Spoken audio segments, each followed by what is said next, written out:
Olá, muito boa noite a todos, ou bom dia e boa tarde, para quem não está nos assistindo aqui na estreia, né? No momento em que essa aula é disponibilizada, às terças-feiras. Então, esperamos que todos estejam com saúde, bem dispostos, com a família também bem, amigos, familiares, todo mundo que a gente conhece, a gente espera que, na verdade, toda a humanidade possa superar esse momento e aprendendo as lições que são necessárias para o momento.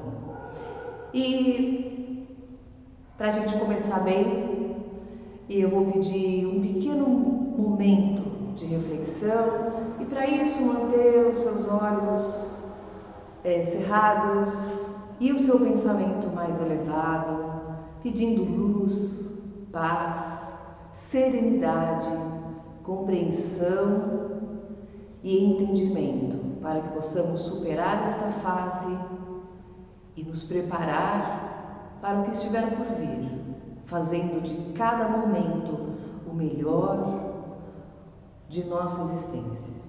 Que assim seja, graças a Deus.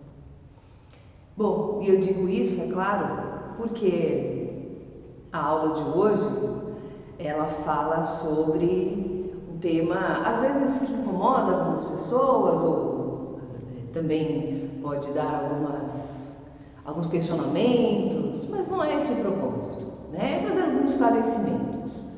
E é claro que eu sei que tem muita gente assistindo que tem muito conhecimento para poder disponibilizar, que já leu muita coisa, que tem muito estudo, então compartilha com a gente. Sugere literatura, artigos, coloca lá na nossa sala de aula, no Google Drive, no Google Classroom, né? E coloca lá, disponibiliza. Se você ainda não está inscrito na nossa sala de aula, pede a inscrição, né? Coloca aqui nos comentários, pede a inscrição na nossa sala de aula, entra, compartilha. Ninguém sabe mais do que ninguém, estamos todos aqui aprendendo, certo? Então a gente vai falar hoje sobre fraudes espíritas e mistificações na primeira parte da aula. Lembra que as aulas têm a parte, né, falando mais sobre mediunidade ou espiritismo e depois a parte evangélica da aula. Então, na parte de fraudes espíritas e mistificações, vamos falar primeiro sobre as fraudes. Bom, e depois a gente vai falar sobre o homem no mundo. Bom, falando de fraudes, vamos primeiro entender o que significa a palavra fraude. No dicionário online, né, dicionário virtual, Priberan, ele está lá descrito que fraude significa ato ou dito com a intenção de enganar ou prejudicar alguém. Normalmente se faz isso com a intenção de ganhar alguma coisa de forma material ou uma vantagem. Então, ninguém frauda alguma coisa pelo simples fato de eu vou fraudar, eu vou enganar alguém. Porque há por diversão. Porque eu gosto de enganar as pessoas. Normalmente, claro, tem gente que faz isso, mas a maioria das pessoas que fraudam tem intenção de ter alguma vantagem, algum lucro para isso, né? Elas têm essa intenção de angariar fundos. Bom, então, sabendo o que é fraude, também a gente pode dizer que fraude é um ato ardiloso, enganoso, de má fé. Então, quem pratica uma fraude não é uma pessoa, digamos assim, de caráter muito elevado, muito nobre. Também tem o objetivo de lesar ou ludibriar alguém. A pessoa que frauda alguém não vai fraudar pensando que eu vou tornar essa pessoa melhor.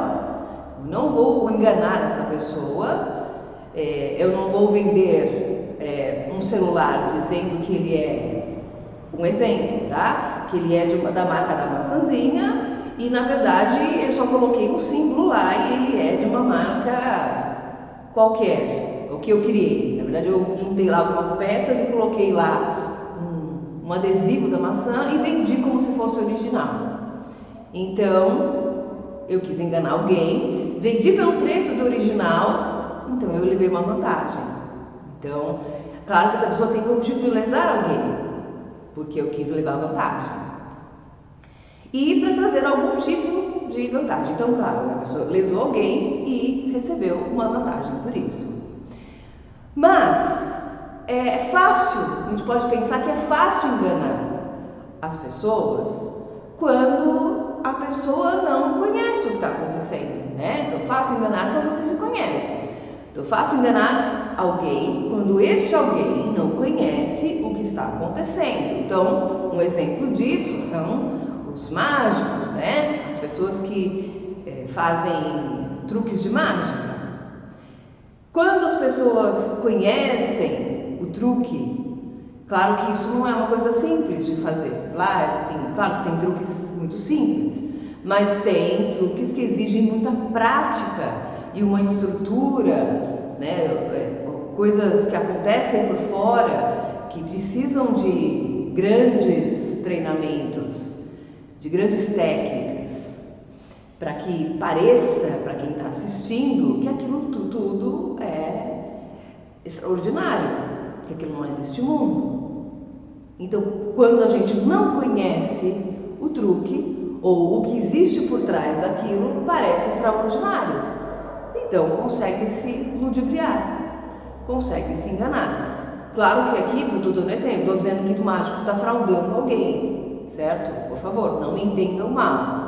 Estou dando só exemplo de quando a gente não conhece o que existe por trás do ato, né, do fato, da ação, eu consigo ser enganado. Então, eu não entendo o que está acontecendo ali, eu não sei do que está havendo. Então, é fácil de me enganar. Eu entendo ali, talvez eu possa até pensar, eu posso até imaginar que existe alguma coisa que é feita para que aquilo pareça extraordinário, mas eu não conheço. Então, na minha mente é extraordinário. Outra coisa também são os fenômenos naturais, que parecem extraordinários. Nós temos aqui, por exemplo, efeitos, né, da natureza. Chamas, né, fogo, rodamuinho de fogo, pedras que caminham sozinhas na areia. Tudo isso é explicado pelas leis da física. Acontecem com polos magnéticos na Terra, fenômenos que são naturais, explicados pela ciência.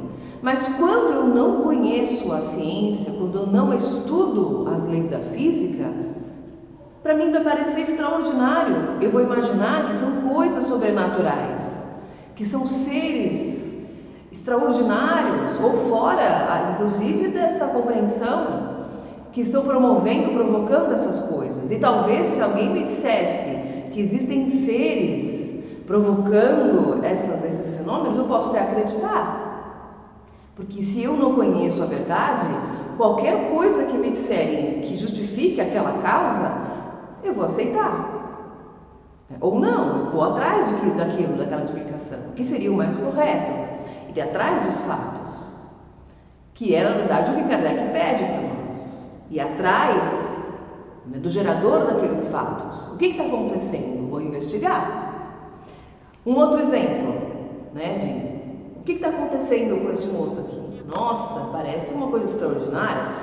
Uau, ele conseguiu fazer uma esfera flutuar. Só que não era na verdade nada disso, né? E ele mostra depois o que é que realmente está acontecendo.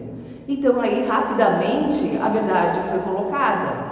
Mas no primeiro momento parecia mesmo que ele estava fazendo alguma coisa extraordinária, até porque as feições dele, né, a representatividade, a expressão corporal dele fazia a gente acreditar que ele realmente estava exercendo ali um fato extraordinário. E não, né? Então mostrou ali a verdade, que não era nada daquilo. Um outro exemplo, coisas que a química pode explicar e que para quem não conhece também parece extraordinário, parece coisa de magia, de feitiçaria antigamente, né? Pessoas morriam por fazer esse tipo de coisa. Pessoas eram queimadas em fogueira, enforcadas por praticar esse tipo de coisa, porque estavam descobrindo as reações químicas que alguns elementos da natureza provocavam. Um outro exemplo também, né, de fenômenos que existem na natureza, né, ou que um simples ímã pode provocar com alguns produtos, né, alguns elementos. Então, parece que as substâncias estão se movendo no ar, né, mas é simplesmente alguns produtos aí que são atraídos pelo ímã. Né. Isso tudo, hoje em dia, é brincadeira de criança em aulas de ciência, física, química, biologia, nas escolas, né, em que os professores realmente se empenham para mostrar, para desvendar os mistérios da natureza. E são brincadeiras gostosas de fazer em sala de aula.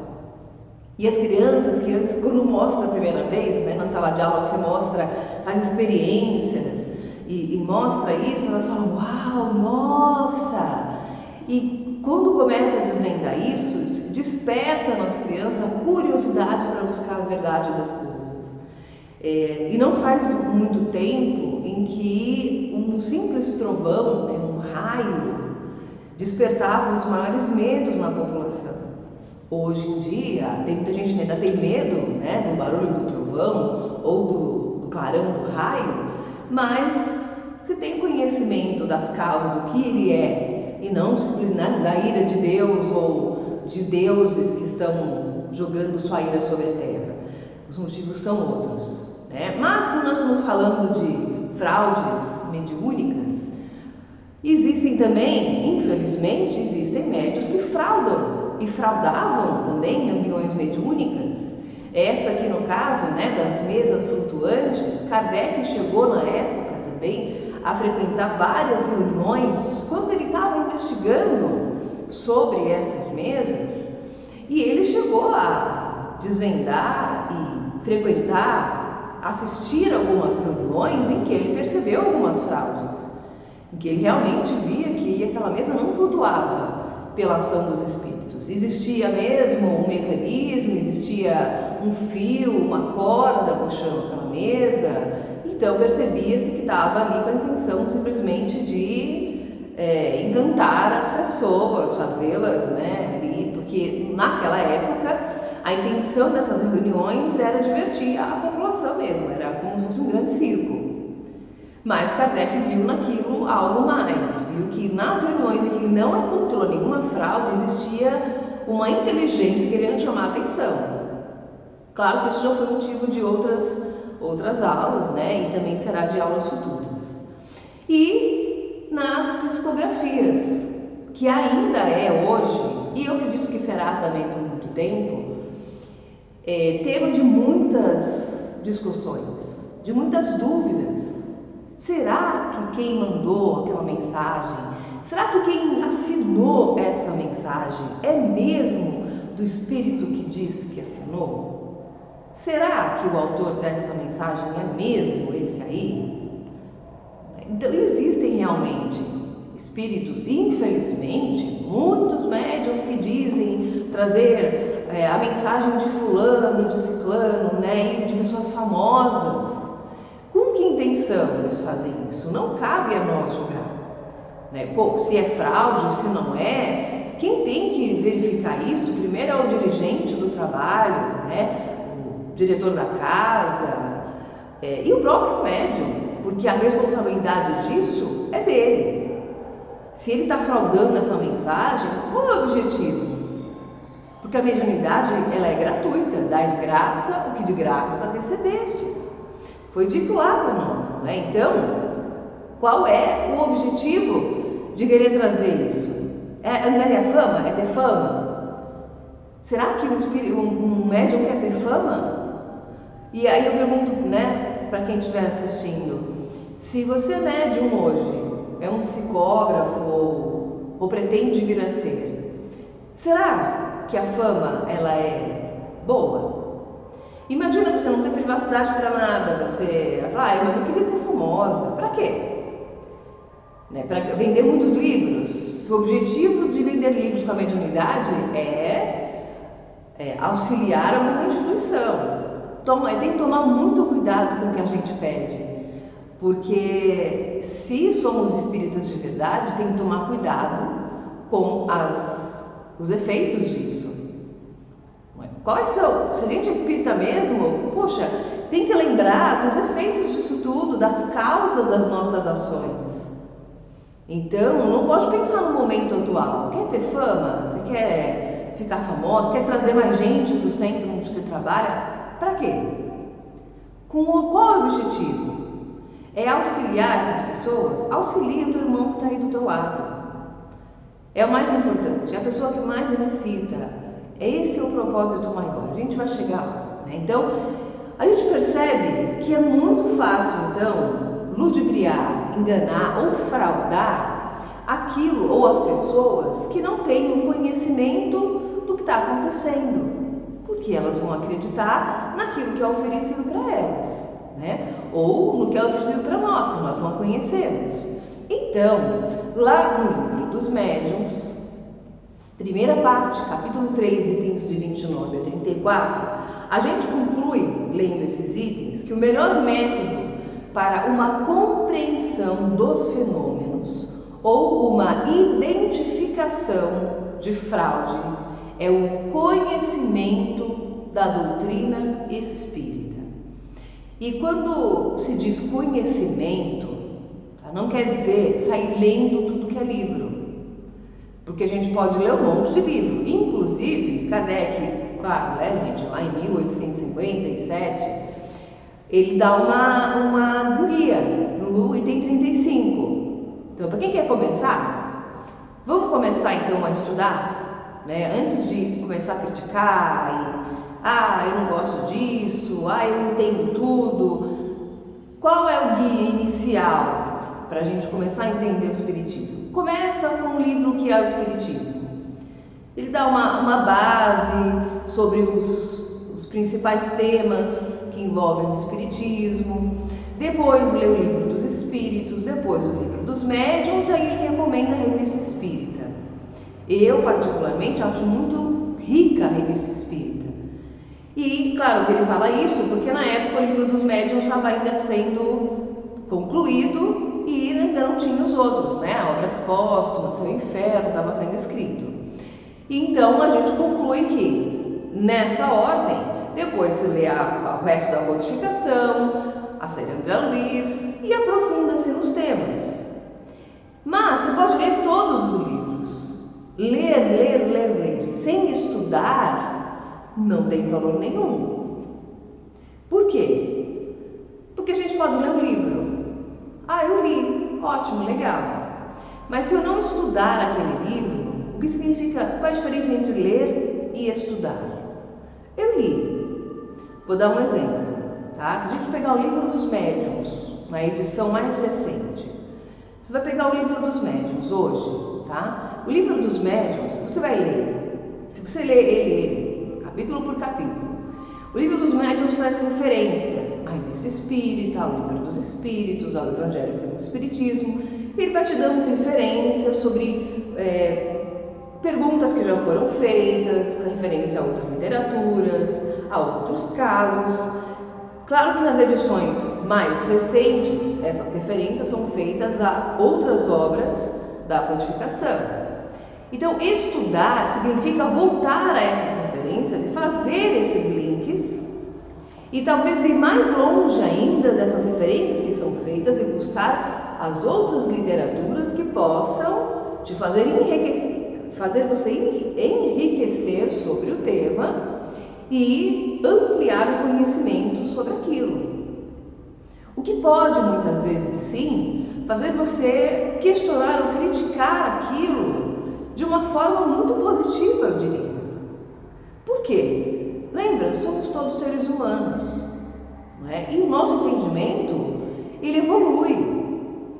Ele precisa evoluir. Não estou dizendo, não me entenda mal, não foi isso que eu disse. Kardec, a obra da codificação, ela é perfeitamente atual. Ela deve ser estudada hoje de forma perfeitamente atual. Claro que existem coisas ali que valiam muito para a época, que hoje são muito raras hoje em dia, né? Como, por exemplo, duelos, né? Claro que hoje a gente não tem duelo de espada, a gente tem outros tipos de duelos. Hoje se duela por outras coisas, né? Hoje a molecada duela por um tênis, duela por um celular, então a gente pode envolver o tema e aplicar para outras coisas, certo? Mas tudo é uma forma de compreensão, de estudo, de interpretação, atualização para a vida que a gente tem hoje. Então, é preciso ler, mas principalmente estudar.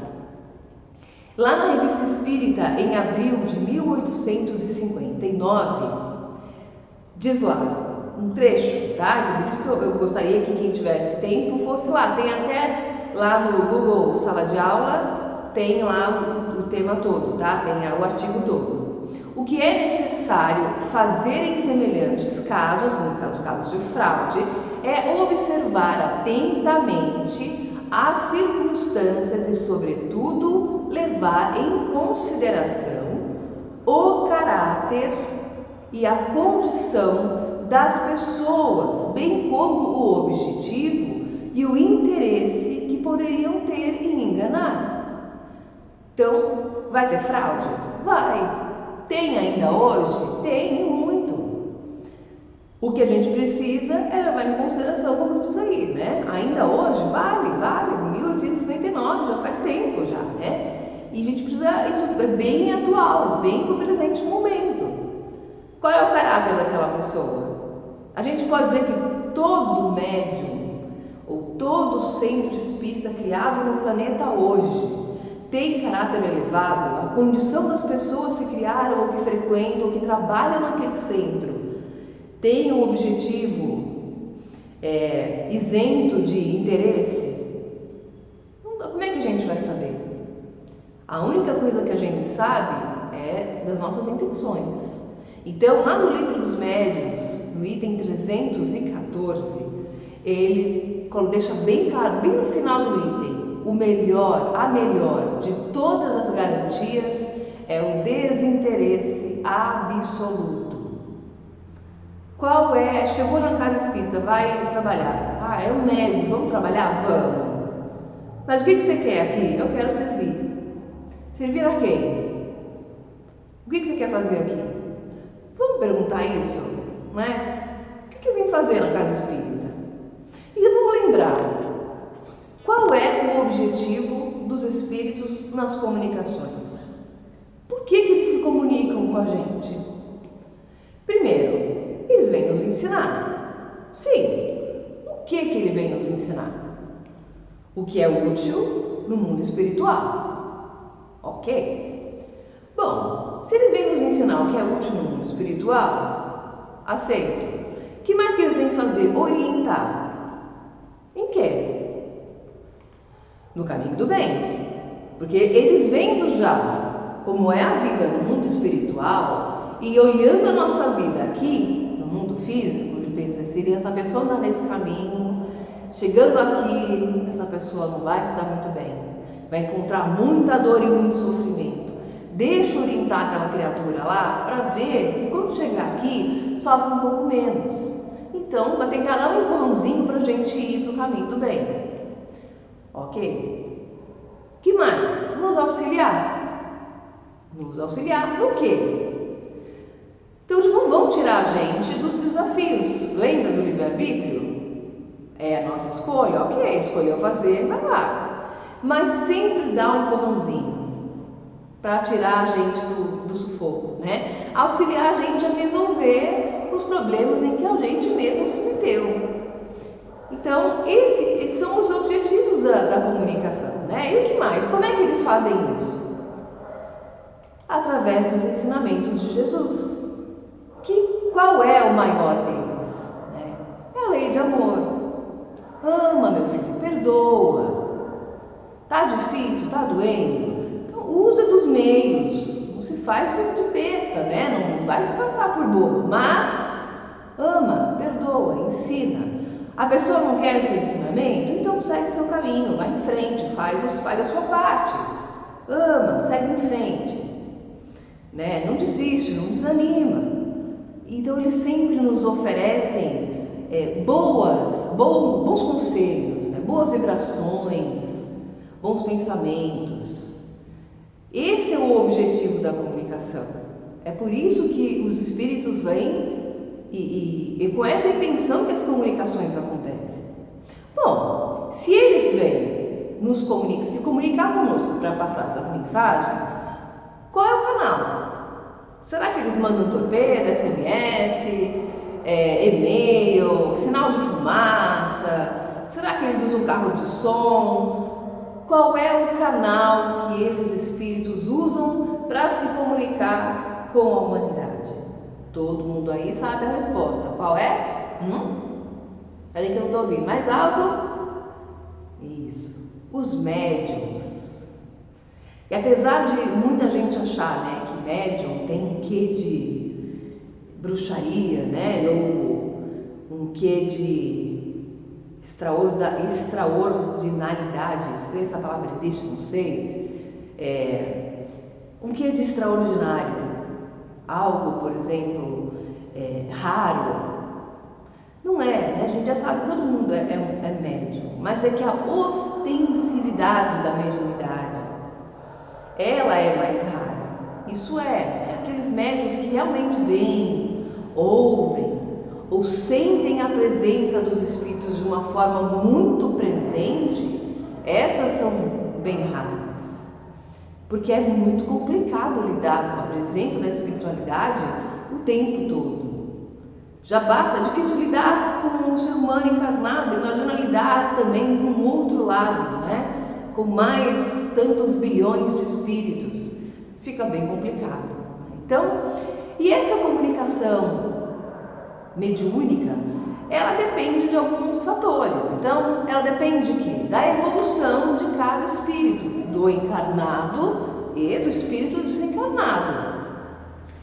E isso a gente já vai estudar ainda, tá, pessoal? Essa evolução, ela vai aparecer lá na interferência dos espíritos sobre os encarnados e também a interferência que os encarnados exercem sobre os espíritos desencarnados. A gente vai estudar ainda isso. Bom, não vou entrar nesse tema agora. A gente também vai estudar a escala espírita, a escala dos espíritos, a evolução de cada um de nós. Já foi citado em uma aula, mas a gente vai estudar mais profundamente a escala dos espíritos. Lembra que se fala muito em palestra, né? Que a gente está ainda no mundo de provas e expiações, passando para o mundo de regeneração. Estamos evoluindo. E como toda evolução, né, toda reforma gera bagunça, é por isso o planeta está nesse caos. Estamos reformando a casa, certo? E para quem já fez reforma em casa, sabe como é complicado reformar. Qualquer cômodo que a gente reforma em casa é realmente terrível. A gente começa a falar, que legal, vamos reformar. Depois que começou, você fala aquela bagunça, aquela zona, um caos, e parece que nunca vai acabar. E é o momento que a gente está passando. Quanto tempo essa reforma dura? É um tempo difícil de prever, certo? E depende de cada um de nós, tá? E também da natureza das comunicações. Isso já é tema de aula passada, dá uma olhada lá atrás, certo? Então, essa comunicação depende disso, dessa interferência, natureza das comunicações, de como é que elas acontecem e da evolução desses espíritos. Pode ser boa, pode ser positiva, pode ser negativa, isso depende de cada um. É como uma ligação de telefone.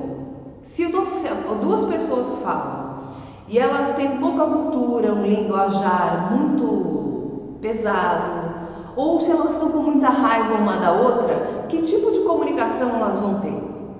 Vai ser uma comunicação bem complicada, bem difícil de ouvir, não é? Muito triste. E mediunicamente é a mesma coisa. Lembra que nesse meio termo espírito, tem um espírito encarnado, desencarnado, tem um médium aí, né? Então são aspectos aí, são praticamente 3 mentes Porque tem o espírito desencarnado querendo falar talvez com o espírito encarnado e o médium no meio desse termo. Essas três mentes vão se comunicar. E depende da evolução, da moral de cada um. E falando em moral, é preciso, interessante seria ter moral e conhecimento para que essa comunicação seja um pouquinho melhor. E assim evitar a fraude. Quanto mais moral e conhecimento tem o médium, menos suscetível à fraude ele é. Por quê? Por que ele vai fraudar? Por que ele vai querer enganar as pessoas? Certo? Para que ele vai fazer isso? Primeiro, se ele conhece. E outra coisa, para as pessoas que participam, que vão presenciar, ou vão estudar, ou vão ler uma mensagem, se elas têm conhecimento, elas não vão cair na fraude. Quer um exemplo? Quem já leu muitas obras de Chico Xavier, ou já ouviu muitas das palestras dele, ou as entrevistas de Chico Xavier, quando você lê uma mensagem supostamente psicografada pela autoria de Chico Xavier, você lê aquela psicografia e diz: essa psicografia não foi de Chico Xavier. Por quê? Porque você consegue olhar aquela psicografia e perceber que não existem traços da mente ou do perfil daquela pessoa ali. Quem já leu, por exemplo, as obras de Bezerra de Menezes, que já foi um espírito encarnado aqui, então já viu, já estudou, já presenciou, conheceu a obra da pessoa, quando vê ali depois uma psicografia daquele espírito, fala: então aqui eu reconheço aquela pessoa ali, reconheço aqueles pensamentos, né? Então, quando você tem conhecimento, você consegue ver. Mesmo assim, é possível ser enganado? É possível, porque os espíritos desencarnados podem também ter conhecimento disso, eles também estudam, só que ainda lhes falta a moral, porque eles podem ter todo o conhecimento, ainda ter a intenção de enganar. Por isso que, além do conhecimento, mais importante para o médium é a moral. É o que mais importa, né? Ter a moral. Não quer dizer que não tem que ter conhecimento, tem que estudar, tem que ter conhecimento. Mas se tiver que escolher, né? Se o espírito tiver que escolher entre dois médiuns, o que tem mais moral, o que tem mais conhecimento, talvez, estou dizendo talvez, né? Ele escolha o que tenha mais moral, né? Claro, tudo depende da comunicação, né? Porque é mais fácil envolver um espírito que tem mais moral, porque ele tem uma intenção mais pura, né? Imaginamos, né? Ele tem a intenção mais pura, mais sincera e, lembra lá atrás, ele absolutamente desinteressado, né? No slide lá atrás. Bom, continuando, a gente também tem que lembrar que muita gente confunde espiritismo e mediunidade como se eles fossem a mesma coisa. Vale lembrar que não é a mesma coisa. A mediunidade, ela não nasceu com o espiritismo. Fala em mediunidade, falou em espiritismo. Qualquer outra crença ou qualquer outra manifestação mediúnica que acontece fora do espiritismo não é mediunidade, não. Isso é mentira, tá? A mediunidade, ela existe desde que o ser humano é consciente de si mesmo e interage com o universo, certo? Então, mediunidade existiu junto com o ser humano, ela sempre existiu. Então, lá no Livro dos Médiuns, no capítulo 14, item 159, lembrando, né, também de aulas anteriores, toda pessoa que sente a influência dos espíritos em um grau de intensidade, em qualquer grau de intensidade, é médium. Posso dizer assim, que todos são mais ou menos médiums. Também no Livro dos Médiuns, no capítulo 31, missão mediúnica, o mediunato é a missão mediúnica da qual está investido um médium. Então, estou dando nomes, tá? Mediunidade, o que é mediunidade, o que é mediunato. Então, todo médium possui o mediunato? Né? Não. Tem médium que não tem o mediunato, não tem uma missão mediúnica, porque a mediunidade ele é tão sensível, é tão sutil, que ele não tem uma missão, ele não precisa dessa utilidade. Né? A mediunidade é para ele, é a intuição para ele viver a vida dele, ele não precisa de usar essa mediunidade em prol de algo maior do que para a vida dele. E o mediunismo?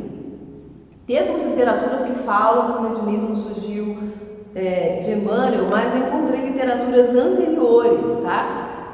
Por exemplo, Alexander Aksakov, não sei se o nome é esse, tá? O cara é russo. Em 1890, ele nasceu em 1832, Alexander. Ele é russo, nasceu na Rússia, e ele também estudou bastante as faculdades mediúnicas, as manifestações mediúnicas. E ele empregou o termo mediunismo para designar o uso das faculdades mediúnicas. Então, e ele também escreveu no artigo que a prática mediúnica não significa a prática do espiritismo propriamente dito, porque nessa época já estava sendo estudado, na época também que Kardec começava a já criar o espiritismo, já codificar o espiritismo com as reuniões que ele fazia lá na França.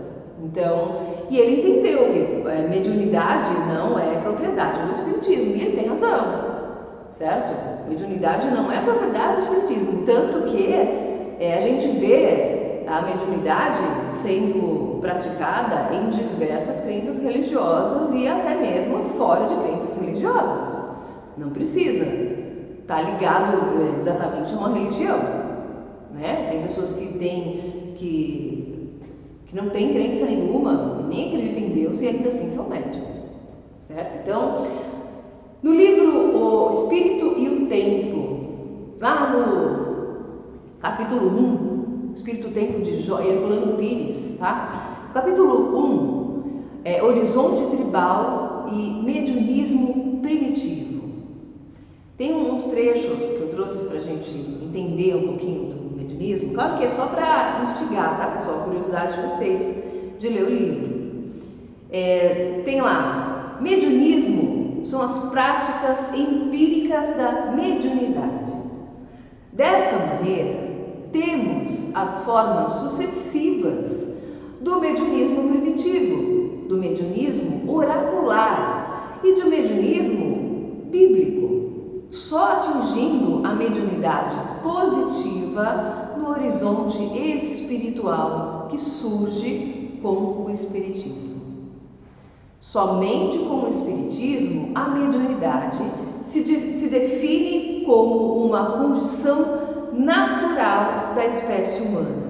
Recebe a designação precisa de mediunidade e passa a ser tratada de maneira racional e científica. Nesse livro também, Herculano Pires fala que foi a partir do estudo da criação do espiritismo que a mediunidade passa a receber normas, regras, formas de ser estudada, de ser trabalhada, de ser aplicada, porque até então, de acordo com o estudo de Herculano Pires, ela liberada para todo mundo, do jeito que cada um entendia, do jeito que cada um sentia. Então, e ele também coloca isso no estudo antropológico da mediunidade, de como ela sempre existiu na humanidade.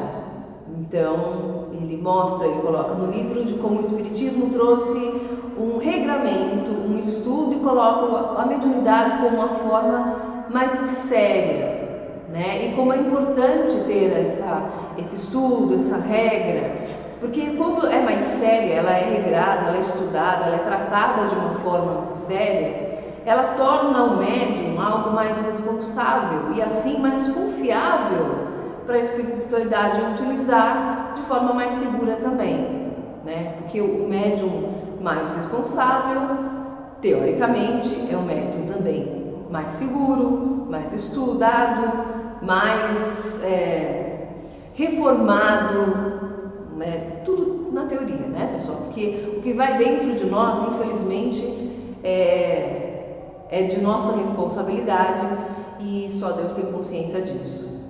Também, continuando nisso, num outro livro, Mediunidade sem Jesus, no capítulo 40, Mediunidade sem Jesus, do livro Estudando a Mediunidade, de Martins Peralva, ele também fala um pouquinho sobre essa questão, da mediunidade, mas ele começa o livro citando um outro livro, citando o capítulo Mediunidade Transviada do livro Nos Domínios da Mediunidade.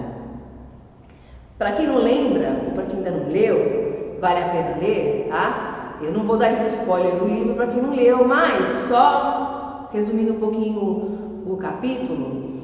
Nesse capítulo, os irmãos vão até uma sessão, uma reunião, num centro, e eles percebem que nessa reunião tem muitas psicofonias acontecendo. Estou resumindo bem, tá, pessoal? Estou dando uma pincelada, então leiam lá e tirem suas próprias conclusões, seu entendimento. Lá eles percebem que existem algumas psicofonias acontecendo e percebem que nessas psicofonias a casa em si, o trabalho, está prestando favores. Por exemplo, arrumar emprego, pagar dívida, para acelerar o pagamento de dívidas. E os espíritos ali presentes, tipo André Luiz, Aulas, que estão ali presentes, assistindo aquilo, ficam extremamente frustrados em ver que uma reunião, uma sessão mediúnica está sendo utilizada para esse fim. Médiuns, ele percebe que são médiuns com um potencial muito bom sendo utilizados para esse fim.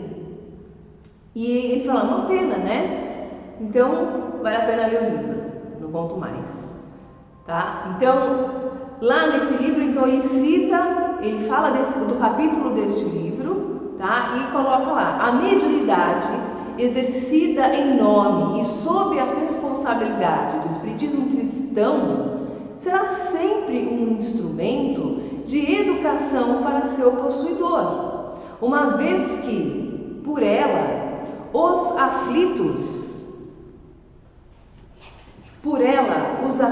serão consolados, os enfermos curados e os ignorantes esclarecidos.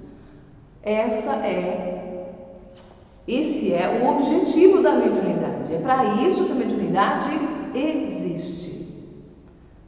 Consolar os aflitos, curar os enfermos e esclarecer os ignorantes. Então, eu digo que são os 3 propósitos básicos.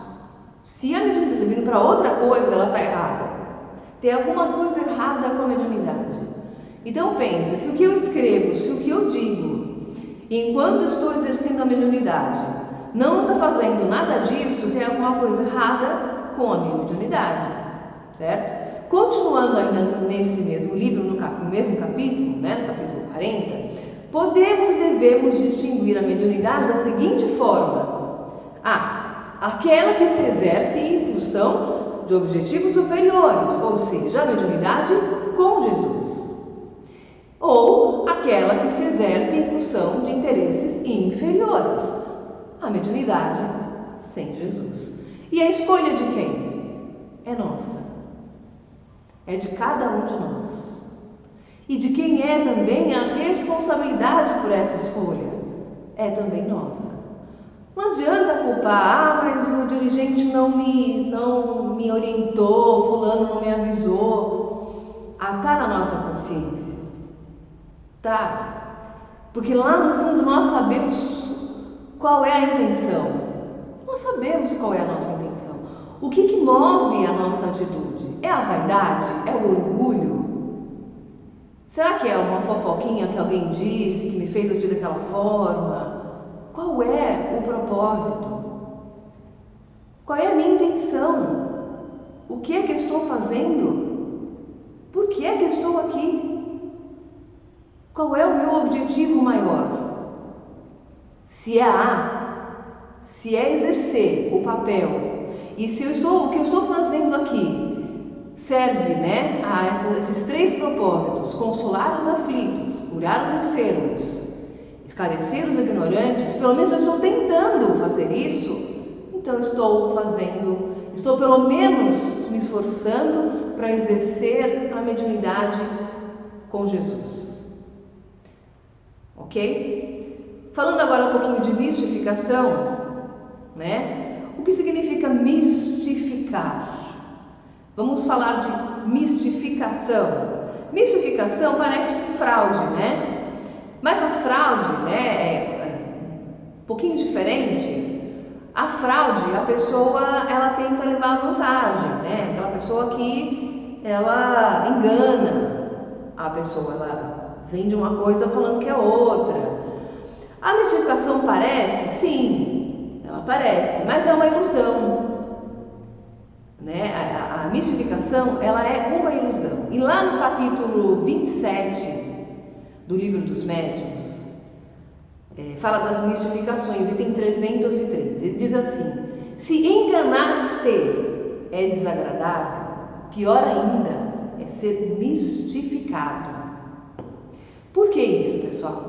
Porque enganar-se significa que eu me enganei, eu errei, assim, eu achei que era uma coisa e é outra. Mas ser mistificado significa que eu permiti que alguém me iludisse, que eu achei que era uma coisa e era outra.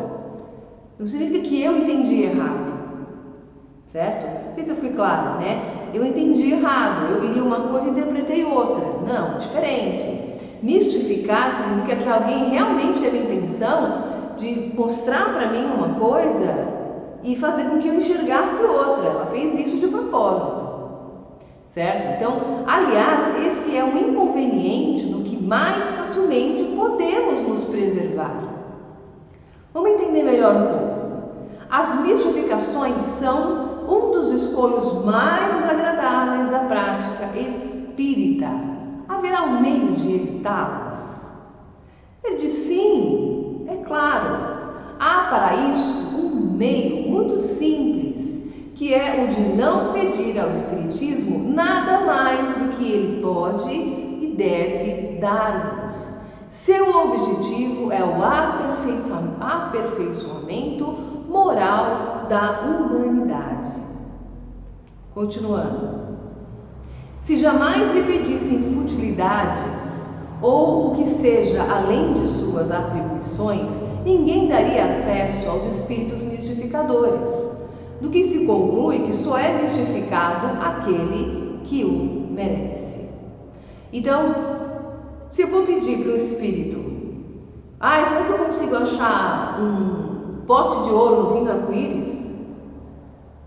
Você fala, gente, isso não é o propósito do espiritismo. Eu não vou abrir uma sessão mediúnica, né? Eu não vou juntar aqui um grupo de espíritos psicofônicos ou psicógrafos para perguntar para a espiritualidade se eu consigo achar um pote de ouro no fim do arco-íris, certo? Se eu abrir uma sessão mediúnica nesse nível, com certeza, se vier algum espírito responder essa pergunta, aí eu tenho certeza que eu estou tendo, ou primeiro, médiuns com esse propósito, né, que se deixam mistificar, porque aí tem a intenção, né, de mistificar, e espíritos mistificadores, principalmente se responderem que sim, e der a localização. Falar, tem sim, tem lá naquela lagoa, tem ali perto daquela ponte ali, tem. Você cavar ali pertinho de uma árvore que tem ali um veio, uma forma de Z, aí você acha ali, bem debaixo dela tem um pote de ouro. Aposto que vai morrer um monte de gente lá, arrancar a árvore e cavar, nem que seja até o outro lado lá, até o centro da terra, para ver se acha um pote de ouro. Porque vai acreditar que existe, né, que isso é possível. Então, lembra que mistificar significa, né, se deixar iludir, deixar enganar, pedindo ao Espiritismo coisas que ele não tem o propósito de dar. Então, e outra pergunta, por que Deus permite que pessoas sinceras, que aceitam de boa fé o Espiritismo, sejam mistificadas?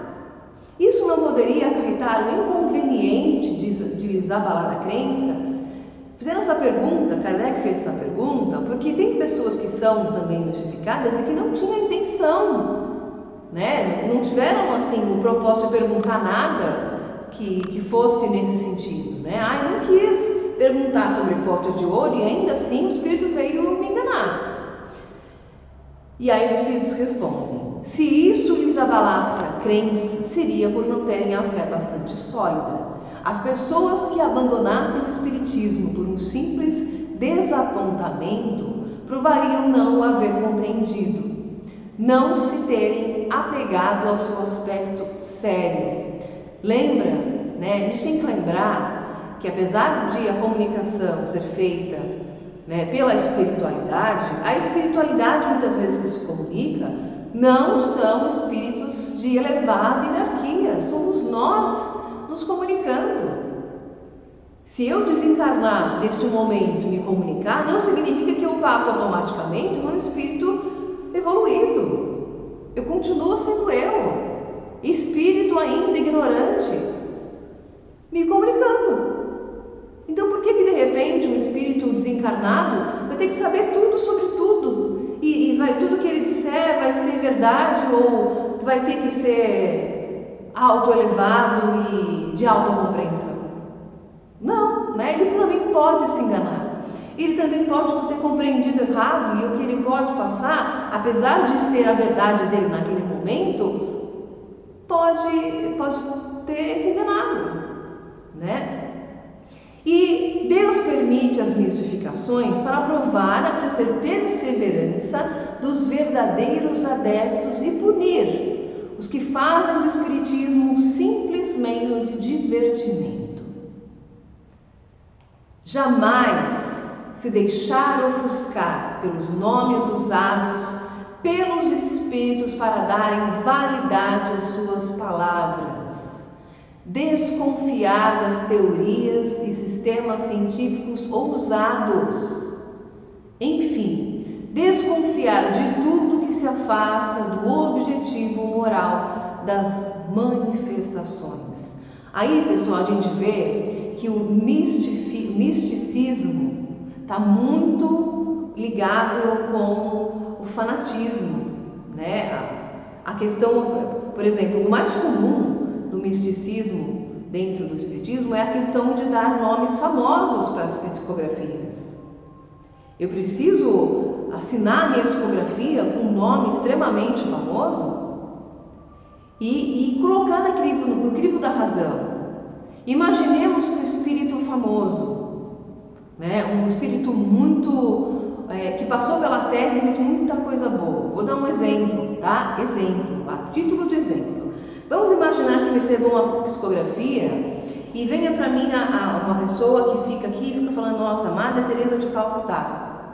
Eu falo: nossa, Madre Teresa de Calcutá? E a pessoa insiste: pode escrever, Madre Teresa de Calcutá.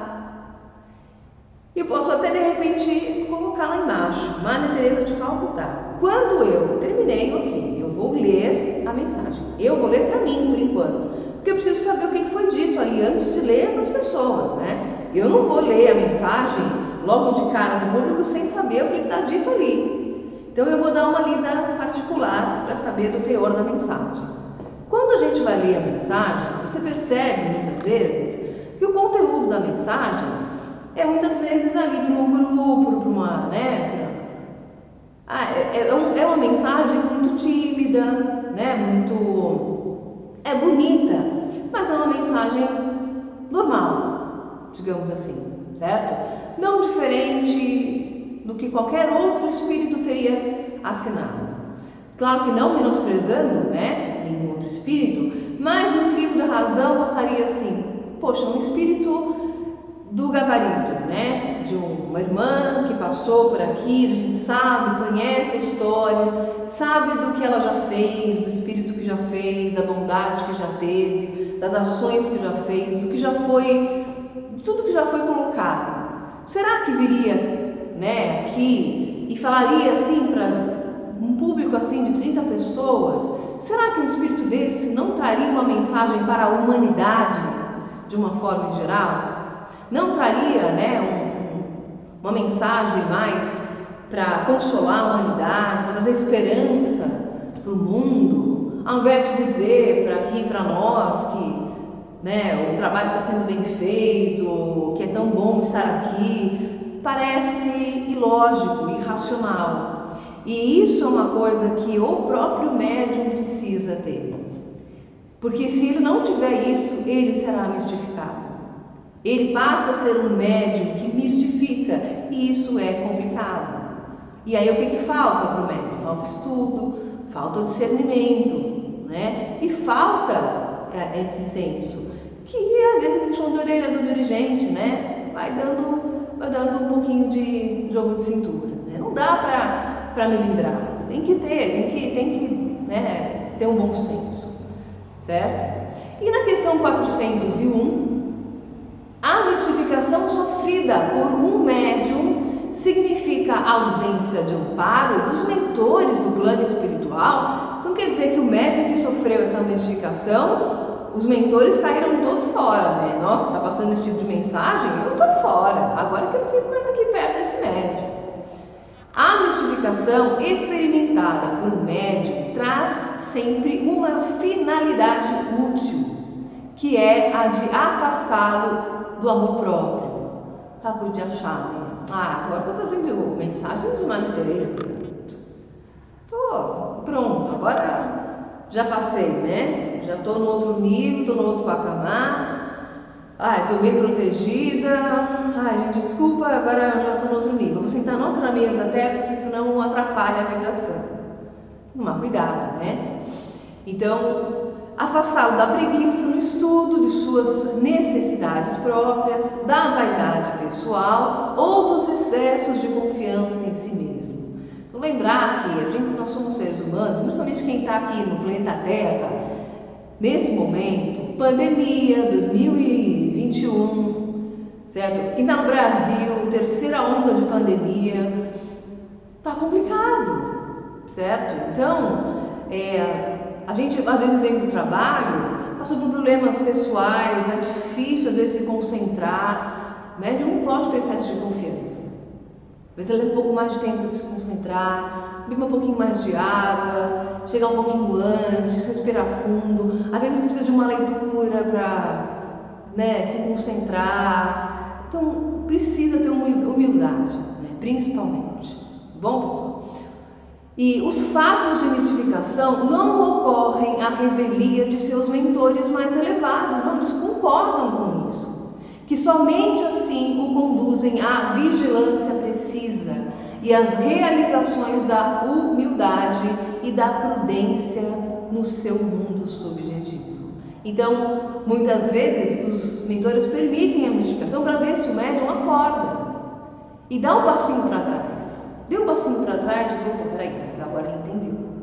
Vamos então investir, vamos apostar. Se não entende, vai afastar do trabalho. E o médium muitas vezes fale no propósito dele, certo? Ele percebe que, a primeira investida ele já falhou, já achou que é o Todo-Poderoso, faliu. Já é mais uma vez um médium falido porque achou que estava recebendo mensagens de fulano, ciclano e não aceitou muitas vezes a crítica ou de gente dizendo que não era de fulano e aí se revolta. Então, precisa ter um bom senso, um olhar crítico sobre si mesmo e muita humildade, Precisa, Sabe que precisa de médium, de espírito famoso passando comunicação? Qual é o propósito? Não precisa. Lembra do propósito maior de cada... Qual é o propósito maior da mediunidade, certo? Vamos agora para a nossa parte final, certo? Que nunca é desconexa da parte inicial. Vamos falar aqui do homem no mundo. Qual que é o propósito do ser humano no mundo? Tá bom, vamos esquecer que eu sou médium, não sou uma pessoa com mediunidade ostensiva. Qual é o meu propósito? Qual é o propósito do ser humano neste planeta, neste mundo? Bom, hoje, mais do que nunca, lembrando que esse tema está lá no Evangelho segundo o Espiritismo, no capítulo 17, item 10, o propósito do homem no mundo, o verdadeiro mérito, consiste em viver em contato com todas as situações que o mundo oferece, Puxa, todas, todas, inclusive a atual, principalmente a atual. O que nos oferece, né? Então, as boas, as situações positivas, as que são felizes, e também as que são negativas. As situações negativas nos oferecem aprimoramento moral e espiritual. Lembra do misticismo que o médium passa? Nós também, né? Se fora da mediunidade, não tenho mediunidade, mas nós temos problemas. Família, trabalho, doença. Tudo isso nos leva a reflexões e essas reflexões vão nos levar a aprimoramentos. Um aprimoramento moral e espiritual. Pensar qual é o propósito da vida na Terra. Por que nós estamos aqui? O que é que nós estamos fazendo aqui? Qual é o meu papel nesse mundo? O que é que eu devo fazer? Muita gente se pergunta, né? E quem que eu devo seguir? Hoje, por exemplo, a gente vê brigas políticas, né? Modelos. Gente querendo seguir modelo, né? Chamando esse ali de mito, aquele ali é o meu líder, esse é o meu líder. Mas qual é o modelo que nós devemos seguir? Quem que nós devemos chamar de mito? Eu digo para vocês, gente, independente de questões políticas, tá? Cada um ali segue quem você achar que é o seu modelo político, isso independe aqui. Não vamos entrar nesse mérito, ok? Estamos falando aqui do modelo que todos nós devemos seguir, independente de crenças políticas.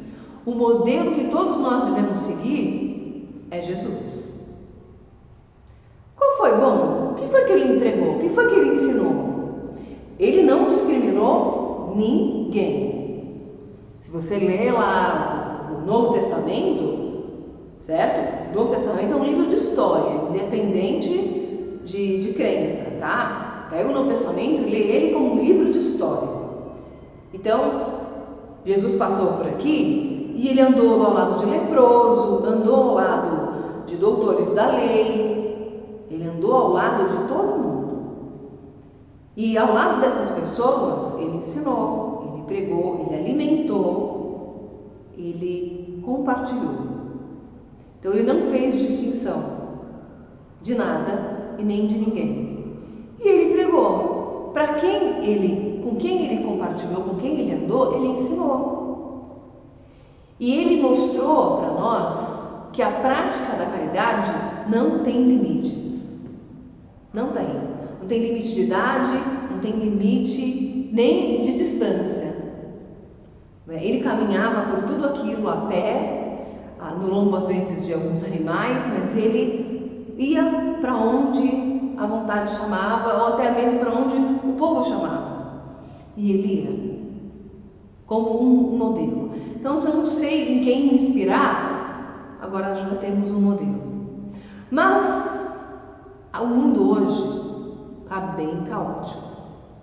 E a vontade que a gente tem é de muitas vezes sumir. E às vezes até a situação pandêmica nos convida ao isolamento. Mas tem muita gente que deve ter condições de fazer isso, né? Já imaginou? Quem tem condições às vezes vai se isolar, certo? E até por questões de saúde a gente precisa realmente de um certo isolamento. Mas, na verdade, as questões de saúde nos sugerem um distanciamento, não um isolamento, certo? Tem muita gente que decidiu de repente, eu vou embora, eu vou me isolar. E tem gente que leva isso muito a sério. Já imaginou um isolamento, morar numa casinha como essa? Para quem tem curiosidade, a casinha fica numa ilha na Islândia. Essa foto foi tirada da janela de um avião. Uma pessoa passou por um avião, passou na janela de um avião, ela viu uma ilha e viu que nessa ilha tinha uma casinha. Aí ela falou, gente, como é que alguém pode morar numa casinha? Essa pessoa realmente quer se isolar do mundo, Então vamos lembrar que distanciamento é uma coisa e isolamento é outra. E os espíritos nos dizem que o isolamento não é positivo. Se isolar nos impede de interagir com o ser humano, né? De trocar experiências e principalmente de praticar a caridade, de exercer o maior mandamento, que é a lei de amor, de amar o próximo como nós gostaríamos que o próximo nos amasse. Falando de Madre Teresa, ela nos deixa um ensinamento, né?